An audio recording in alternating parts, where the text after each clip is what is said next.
end ng ano sabi ni JC Campuso, please kausapin mo ang kapatid mo, ang Villar sibling, si Ejercito at Subiri, magpalit na.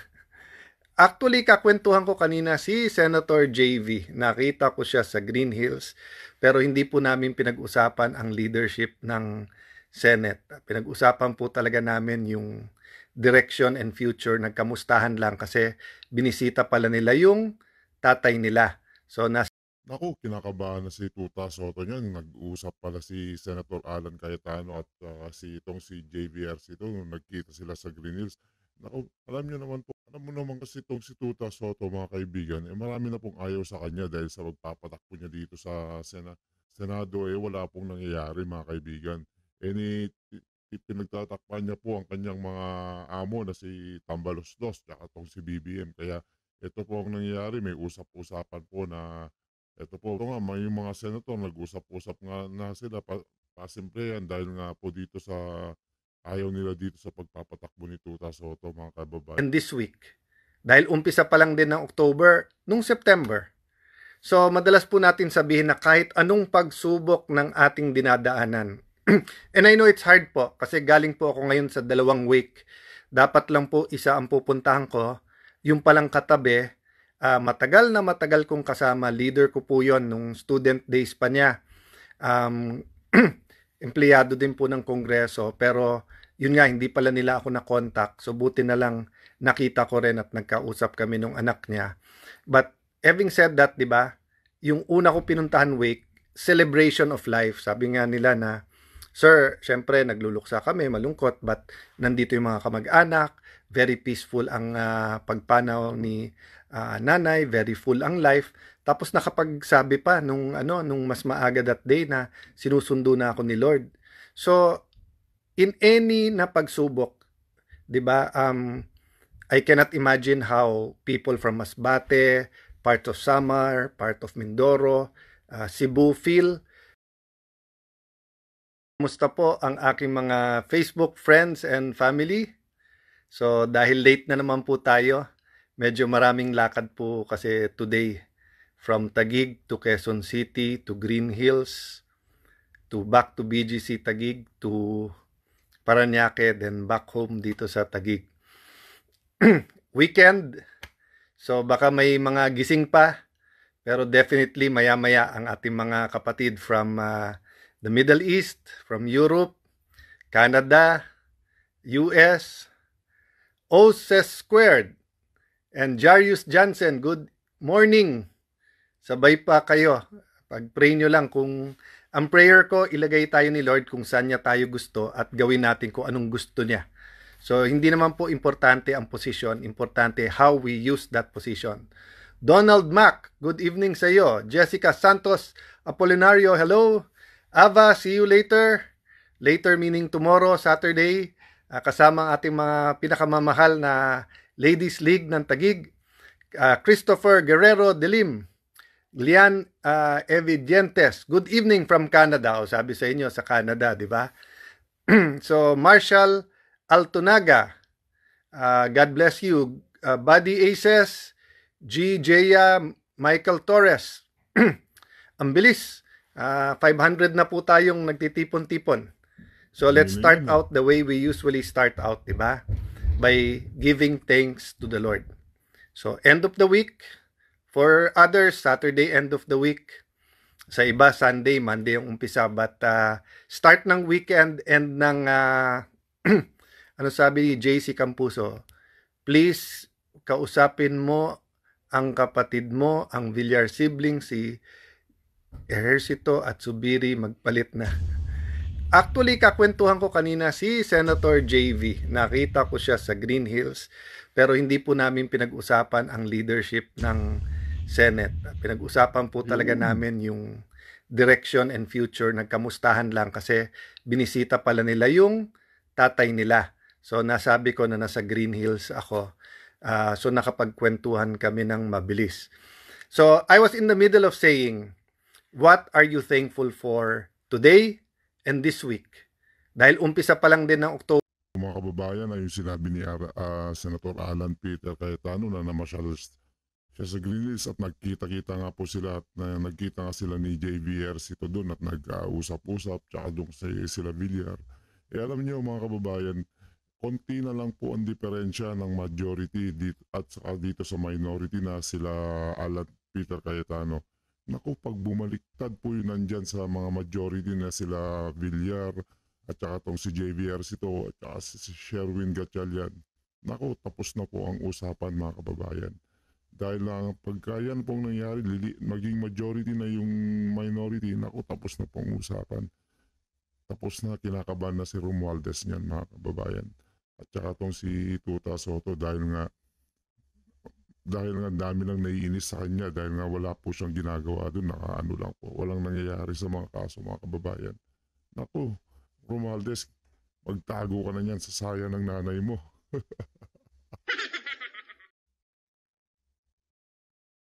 Happy weekend sa inyo. Rosita, Cangrejo, Aida. Yan. So guys, ang dami nagtatanong, may mangyayari ba bukas sa Senate? Yun. Dahil sa Monday. Okay. Parating may nangyayari sa Senate. Pero bukas po, kung tinatanong nyo yung sesyon, wala po kaming sesyon. Kaya maraming medyo natatawa ko yung mga grupo na ayaw sa atin, sa grupo natin. Panay post. Be alert! Pigilan natin. Mag-ano tayo dito? Sa Monday, may balak po sila. Sana sa Monday. Wala po kaming sesyon. Naka-adjourn po kami hanggang October 10. And then, may usapan na po kami sa October 10. Yun ang abangan nyo po, October 10. Yun, mga kababayan. Bakit nyo abangan? May usapan po kami, hindi po ako si Cheese. Lilinawin ko, ayan, si Mocha nakikinig. Almost 1,000 na tayong nakikinig. Ayan, Mila. Ayan po mga kababayan, narinig niyo po si Alan Cayetano na wala pong hearing na bukas or ngayong araw na to mga kababayan. Baka daw to sa October 10 may pinag-uusapan na nga po nila. Naku, parang magandang mangyayari mga kababayan na parang nararamdaman ko lang. By the way nga pala mga kababayan, ito nga po pala yung mangyayari bukas, yun sa Lunes, ito nga po, itong si Boying Remulla, hinirang doon na bilang ombudsman. Naku, mga kababayan. Tapos ng laban niyan, pag yan ang naging ombudsman, naku, lalong pagtatakpan niya na naman yung mga kawatan na mga naglukluk sa kanya sa pwesto, mga kababayan. Naku, patay po tayo dyan. Pero hintayin na lang po natin, di bali, itong October 10, gaya ng po sinabi ni Senator Alan Cayetano, magkakaroon po ng baka ng hearing or whatever, nag-uusap-usap na sila. Nako, kinakabahan na dyan si Tuta Soto, mga kababayan. Nako po, Diyos ko. Nako. Kasi alam mo naman kasi itong si Senator Tuta Soto, mula nung naluklok dyan, wala nang kagagana-gana yung mga Senate Blue Ribbon hearing natin, mga kababayan. Puro na lang nililihis, puro na lang ganun ang nangyari. Puro ayaw nila na dun mismo sa puntong pag-uusapan na sila Romualdez, mga ganyan, sila Zaldico, na pauwiin na sila, ipatawag si Romualdez. Wala man tayong naririnig, mga kababayan. Halatadong panlilihis lang at pandoloko at panglilin lang ang kanilang ginagawa, mga kababayan. It's a long story, no? But yung kapatid na yon ay blessing talaga sa kanilang pamilya. May kapansanan po siya eh. Tapos nung bata yon, sinabi nga na usually hanggang 21 years old lang. Pero pag lumampas, so umabot siya ng 60 years old at yun ay talagang very close dun sa mga close sa pamilya na yon. Ako 1984 ko pa sila kilala. At yung kapatid niya na yon, kahit may kapansanan, pag nakikita, niyayakap ako noon. So kanina, humabol ako dun sa libing, dun sa same Garden of Memories, kung saan yung puntod ng aking ama. Tapos yung aking uncle, so dun sa nakakakilala sa akin na Peter or Alan Peter. Kaya po kami Peter dahil Pedro po lolo ko. Pedro Santiago Cayetano. Peter. So ang usapan ng tatay ko at mga kapatid niya, lahat ng firstborn na lalaki sa pamilya ay may Peter or Pedro. That's why may pinsan ako sa US, Peter James. May pinsan ako sa San Francisco, Pedro yon, pero Jojo ang palayaw. Yung uncle ko po, yun ang junior, Peter. So nakita ko po yung post ng anak niya naman si Peter Alan na happy birthday dad. Kaya pagdaan ko kanina, yon nga nakita ko October 2. So naalala ko tuloy yung turo nung dad ko. So minsan kasi nung pinapagalitan niya ako, sabi niya, anak, kahit gaano kasama, kahit anong kasalanan, kahit anong problema, kausapin mo ako pero never ka magsisinungaling sa akin. So ibabalik ko po sa atin lahat yon. Di ba tayo pwede mag-discuss sa ating national issues sa hinaharap ng ating bansa? But wag tayo magdagdag bawas, wag natin baliin o wag tayo magsinungaling. Kasi hindi tayo magkakaintindihan. Ba't pa tayo nag-uusap-usap? Diba? So katulad dito sa vlog na to, everyone's welcome here. You disagree, you post it, you strongly disagree, no problem. Pero babaliin mo yung sinabi namin, o babaliin ko yung sinabi nyo, hindi talaga magkakaunawaan. So sabihin nyo, hindi kasi dami nilang follower. So kailangan nilang yung suporta ng followers nila. Ang ipaglaban natin, katwiran, katotohanan. Hindi yung babaluktutin. So yun, sabi. Tama po kayo dyan, Senator Alan Cayetano. I agree po with you because tama po yan. Paglalaban po natin yung ating paninindigan, yung ating prinsipyo, ating karapatan, ipaglaban nyo po yung mga karapatan ng mga mamamayang Pilipino na pinagdanakawan ng kaban ng bayan, yung pera ng kaban ng bayan. Iyan po yung ipaglalaban ninyo, Senator Alan Cayetano. Dahil kami, nandito lang po kami na sumusuporta sa inyo at nakikinig sa mga balita. Kaming mga mamamayang Pilipino dahil kung ano man ang mangyari po, gusto rin po namin na mag-iiba na po yung administrasyon dahil nga sawang-sawa na po kami sa mga pandaraya nila at pagsisinungaling nila at saka yung mga ginagawa nilang pagnanakaw na supposed to be na pupunta sa mga proyekto. Wala po. Ang nangyayari po, sila po nagpipiesta mga kababayan, di ba? Katwiran, katotohanan, hindi yung babaluktutin. So yun, sabi nila. Paano naman magkakaroon ng snap election? Papabayaan ba natin na mag-resign yung mga yan at wala nang pananagutan? Mas madaling ang panagutin ang lahat kapag may clean slate na lahat yung nandyan weren't there the last 3 or 6 years, di ba? So, hindi naman yun yung topic ko ngayon, but yung topic ko nga po, di ba? Whether we talk about religion, whether we talk about biblical principles, or yun nga, conversation lang namin mag-ama. Yung marami po akong prinsipyo, kung ano man basis yan, whether yan ay code of ethics, whether yan ay personal code, whether yan ay military code, whether yan ay ethics ng isang abogado or biblical principles, marami niyan, syempre, sa pagkabata, natutunan ko sa aking ama. At yun yung sinabi niya sa akin, di ba? Never fear going to me. Pero wag ka magsisinungaling sa akin. Wag ka magsisinungaling. So, yun lang naman po, di ba? Can we not have a conversation na hindi tayo magsisinungaling to each other? So, kaya nga kita nyo po, nung ngayon, yung latest na senador na sinabing may insertion, tapos nilabas na lahat.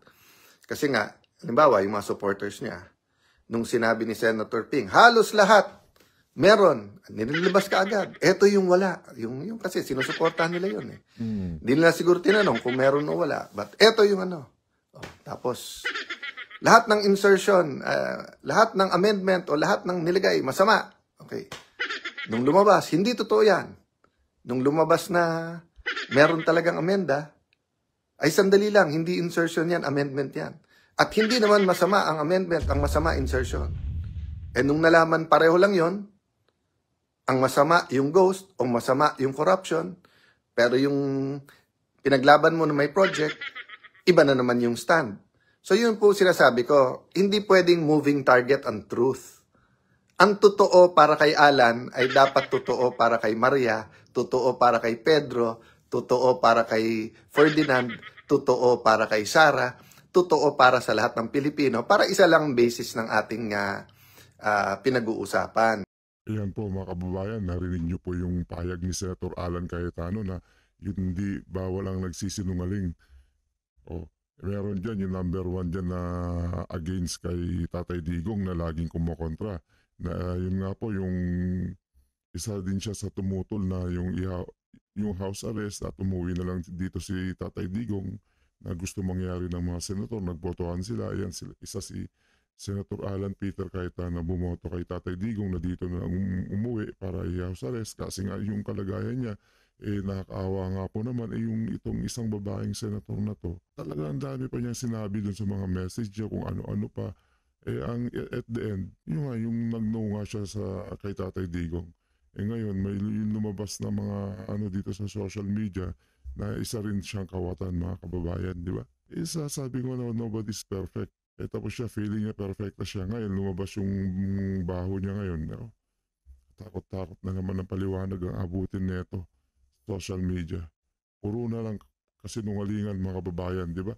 Kaya tayo, sawang-sawa na tayo.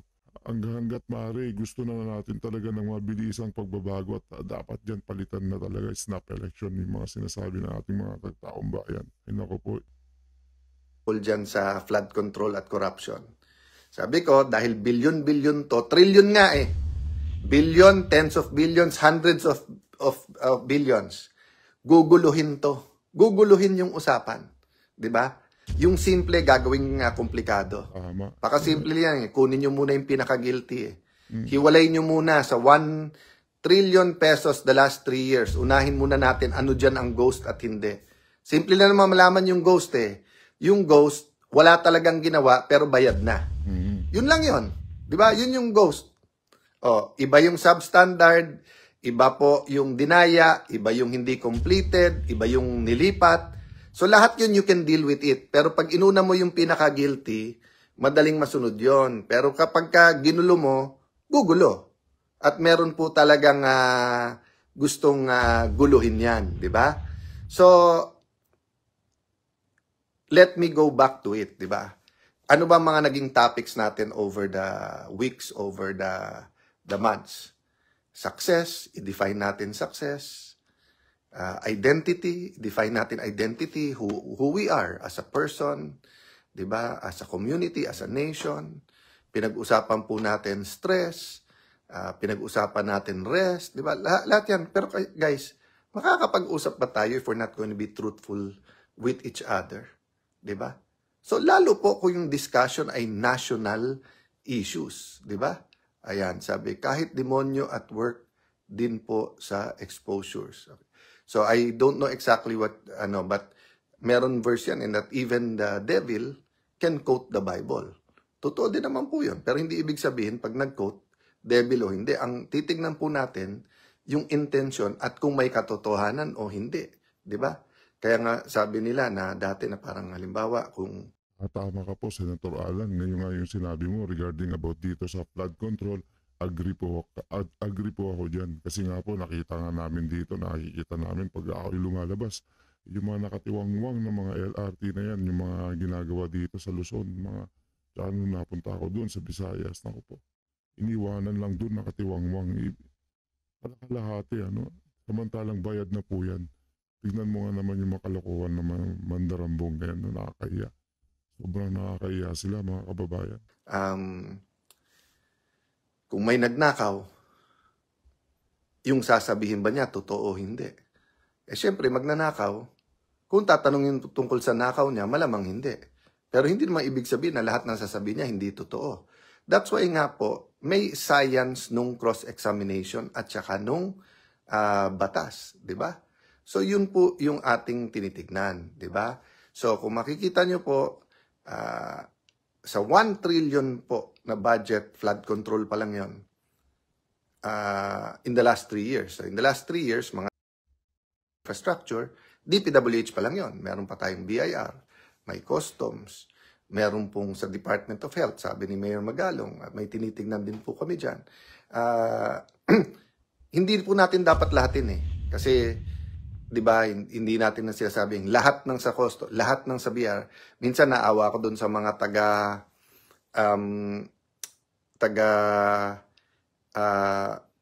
yung sa airport, di ba, pagka nandun sa immigration, kasi pag may issue, minsan nalalahat.